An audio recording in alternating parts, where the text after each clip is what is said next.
Assalamualaikum warahmatullahi wabarakatuh. Sehat selalu teman-teman semuanya. Semoga kita semua selalu dalam lindungan Allah Subhanahu wa taala. Amin ya rabbal alamin. Salawat dan salam semoga tetap tercurahkan kepada junjungan kita Nabi besar Muhammad sallallahu alaihi wasallam. Semoga kita semua selalu mendapatkan syafaatnya. Ya. Insya Allah dalam video kali ini ya, saya akan berbagi sedikit masukan ya, sedikit masukan ya kan. Karena saya tidak memiliki titel hukum di sini, ya, namun saya mengalami di lapangan, dan mungkin saya sedikit berbagi hal-hal apa yang saya siapkan waktu itu pada saat berhadapan dengan rentenir ya, baik secara langsung maupun tidak langsung. Tapi intinya di sini adalah saya ingin mengajak kepada teman-teman semua yang terlibat ya, yang saat ini berhadapan dengan rentenir ya kan.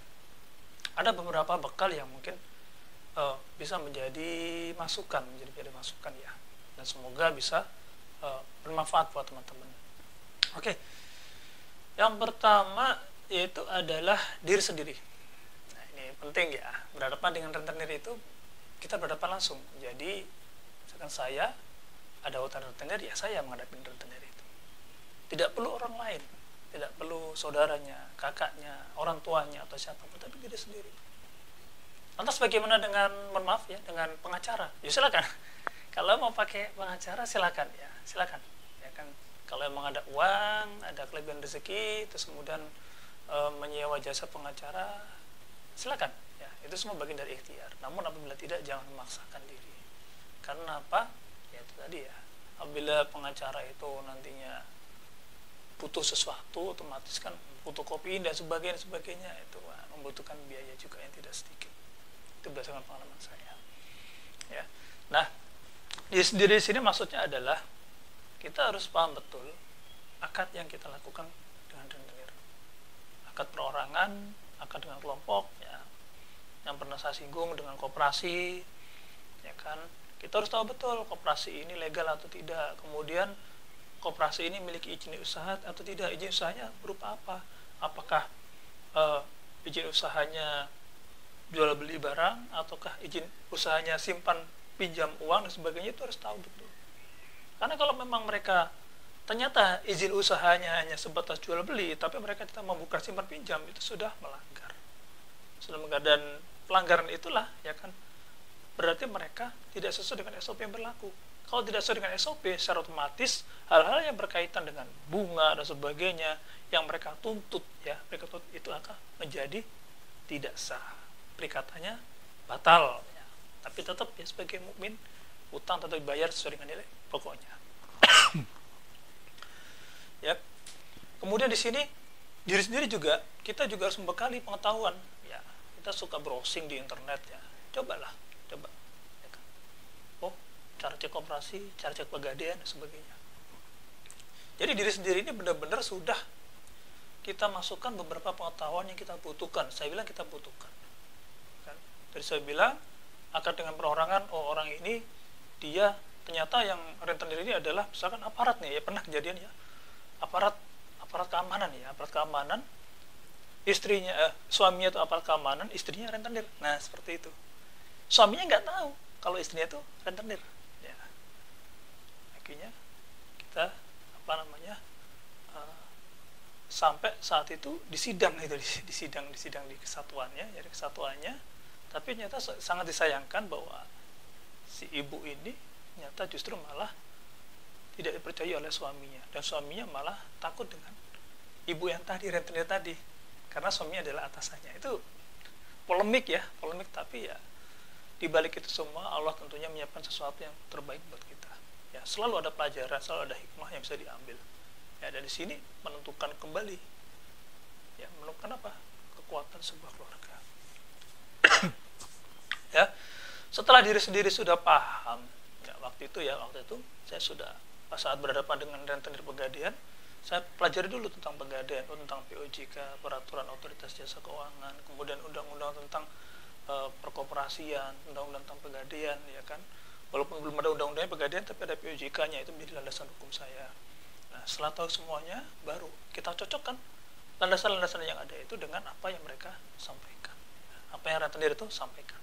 Apabila tidak sesuai, itu menjadi celah bagi kita, ya, yang tentunya itu adalah petunjuk dari Allah supaya ribawi kita dimudahkan dalam penyelesaiannya.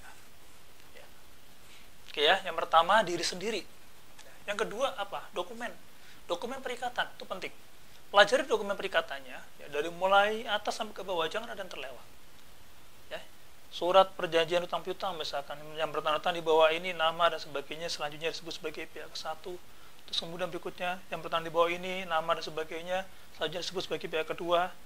Ya, kedua pihak menyatakan dan berjanji melakukan perikatan hutang piutang, ya, dengan keterangan atau dengan dirinya sebagai berikut. Itu pelajari.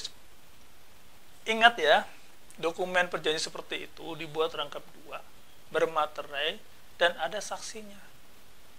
Ya. Jadi kalau seorang istri pinjam, harus ada tanda tangan suaminya. Seorang suami pinjam, harus ada tanda tangan istrinya. Ini untuk menjaga harmonisasi keluarga, menjaga transparansi di situ, ya, keterbukaan. Kemudian disaksikan oleh dua pihak, ya, disaksikan oleh lebih dari dua orang. Ya, bisa ngambil dari saudaranya atau siapa, ya, lebih dari dua orang, ya, 4. Jadi ada saksi 1, 2, 3, 4. Ya. Kemudian legalitas dokumen itu yang menyertai, legalitas hukum yang menyertai dokumen itu. Jadi kalau misalnya koperasi, ya di situ ada kopnya koperasi sesuai dengan Kemenkumham sekian misalkan, ya, misalnya seperti itu, ya. Jadi ada jelas di situ. Kemudian dicek di situ saya juga ada. Pun demikian dengan pegadaian sama. Ada kopnya jelas, memiliki izin usaha sekian jelas di situ. Ada cap stempel basahnya. Ya. Terus kemudian di samping diri sendiri tadi, kemudian dokumen, ya, legalitas hukum tadi. Yang ketiganya, resiko yang kemungkinan timbul dari perikatan ini. Dibaca lagi di situ, ada nggak resikonya?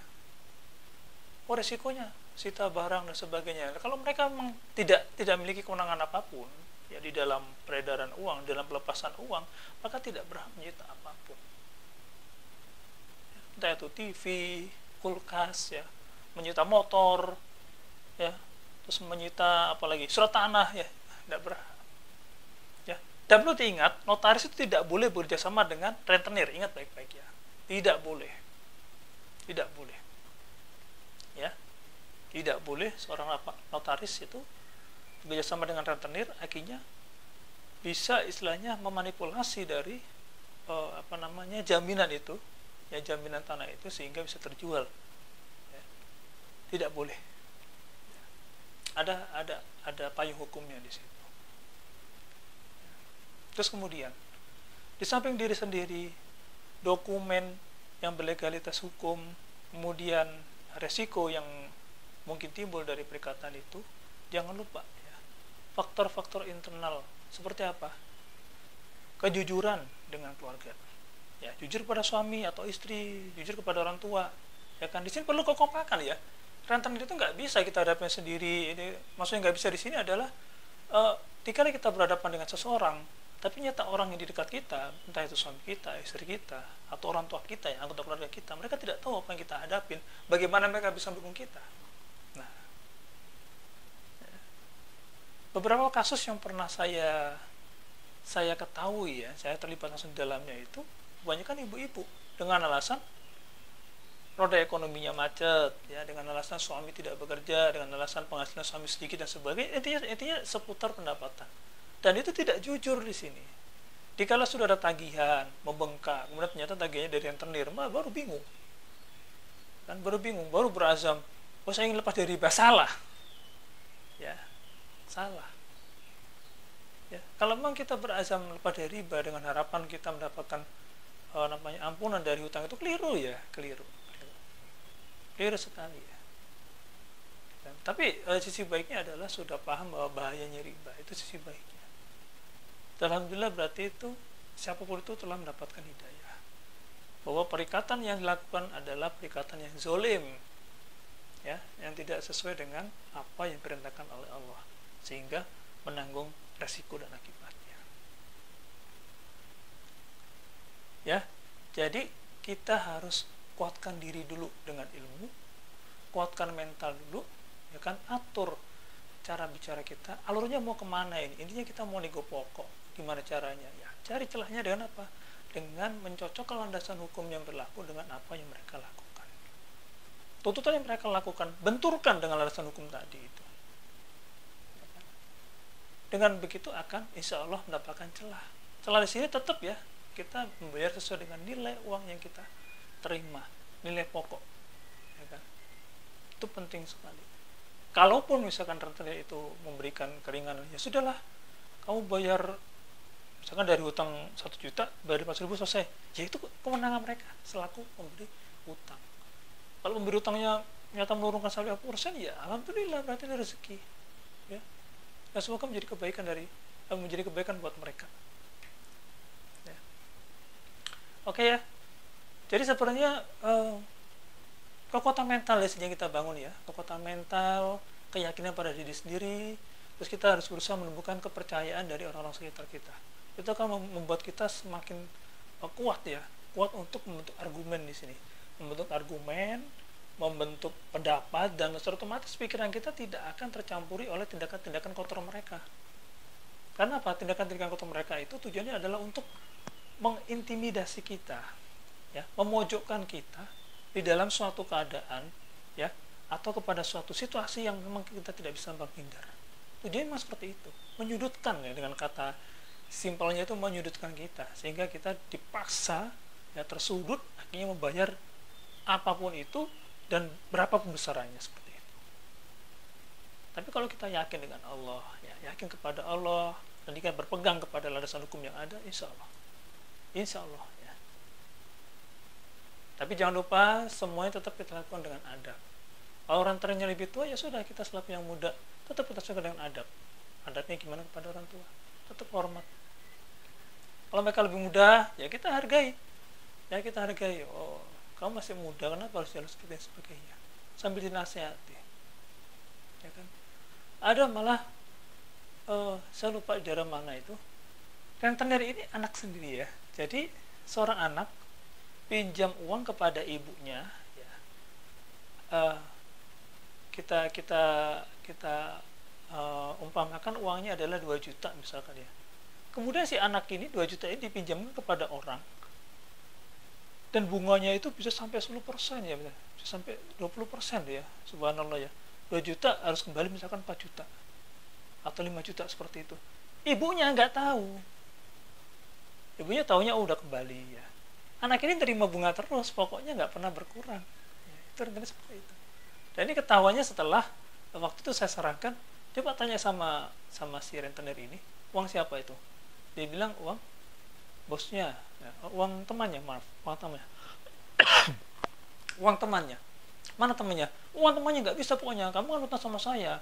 Ya nggak, ngapain kamu kok cari teman saya seperti itu? Lu nggak, pokoknya cari temannya. Nah, begitu ditelusurin, ya, si rentenir ini ya kan, diikutin ke rumahnya, kemudian disampaikan ke orang tuanya. Itu baru ketahuan kalau anaknya itu adalah minjem uang kepada orang tuanya, dan uang itu dibungakan. Akhirnya dengan seizin Allah, ya, yang berhutang tadi mendapatkan nilai pokok dari ibunya, dan akad hutang piutang dari anaknya diambil alih oleh ibunya. Tidak boleh membungakan lagi seperti itu. Ya, itu adalah kemurahan Allah. Ya, selama kita ikhtiar, ya, jadi kita berusaha lepas dari riba, bukan berarti kita pasrah bayar atau pasrah nunggak, itu tidak ya, tapi ketahui ribanya dulu, apa ribanya ini, kemudian sesuaikan dengan landasan hukum yang ada, apa yang bisa kita lakukan, kita perbuat dengan itu, ya, seperti itu. Oke ya, jadi sementara untuk bekal diri sendiri menyikapi rentenir sesuai dengan apa yang saya alami, saya lakukan, seperti itu. Bekali diri sendiri ya dengan ilmu, dengan adab, ya, dan juga dengan akidah. Kemudian pahamkan bahwa landasan hukum yang ada itu tidak benar-benar digunakan oleh mereka. Itu kita benturkan. Sementara cukup sekian. Sehat selalu, dan insya Allah kita bertemu lagi dalam video-video berikutnya. Dan semoga menjadikan manfaat dan bermanfaat, dan segala kebaikan, ya, segala kelebihan itu semua datangnya dari Allah. Ya. Apabila ada kata-kata yang kurang berkenan, ya, saya mohon maaf yang sebesar-besarnya. Dan apabila teman-teman ada pertanyaan, silahkan cantumkan dalam kolom komentar, nanti insya Allah kita kupas ya dengan si insya Allah. Terima kasih. Wassalamualaikum warahmatullahi wabarakatuh.